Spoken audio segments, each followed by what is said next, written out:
If a company wants to develop privacy by design, where should it begin?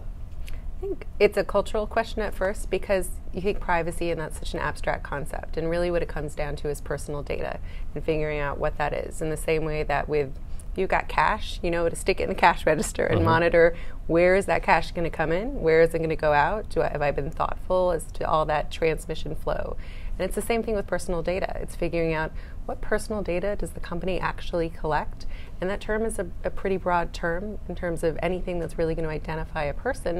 And then what are the ways that the organization collects that data? How does it handle it? How does it use it and analyze it and mix it up and break it apart and put it back together again and have safeguards around that? And the law is changing so fast so that knowing what are those safeguards? What are my responsibilities? Having a pulse as to each of those safeguards so that you can continually tweak it, refine it, make it better so that you don't end up being the low-hanging fruit that gets tagged with a lawsuit. You mentioned that it's happening so quickly. I mean, how do companies stay on top of these different shifts that are going on? I think step one is just being aware that this is a really hot issue right now in the legal environment.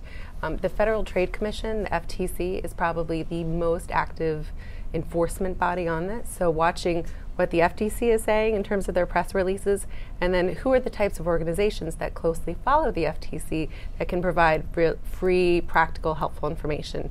I mean, I'm in a law firm, and so we have our blog posts and we have the articles, and plenty of other organizations do that too, that help analyze.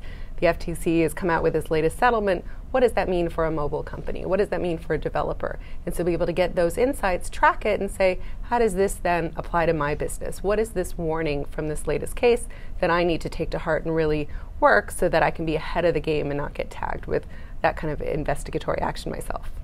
What are the most common privacy mistakes that you're seeing companies make?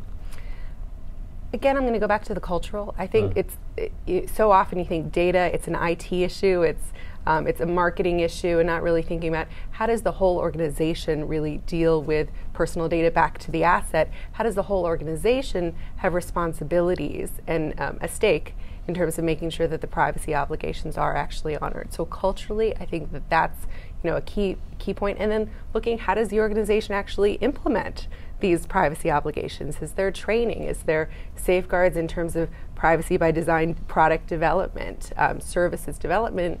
And then what's our pulse on the customer care aspect? And how do we get that feedback loop to say, wait, we may have a privacy issue, we need to be very quick in terms of addressing. So overall, enterprise management, having a good cross-functional team that can filter out into each aspect of the organization there.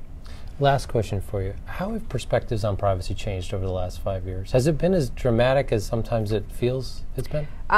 For me as the lawyer, it's been so exciting because I can without hyperbole say the law keeps changing. Maybe 2 times a month there's some big development here. And so if you go back to 5 years ago, it's this concept it was more of that basic, it's cash. It's if I have somebody's social security number, if I have somebody's credit card number, that's a no-brainer. I know I've got to protect that. But in terms of everything really going to digital and going to big data, what is this mass profile? What is this really smart profile about users? That's where privacy has really moved up to, in the sense of I have very smart targeted data, but there's a privacy component now to it, so that this merging of what we traditionally knew was personal data with maybe not quite personal data, but suddenly because it creates a profile and could be tracked back to somebody, there are privacy legal obligations. And so that I would say is just a very fast forward trajectory.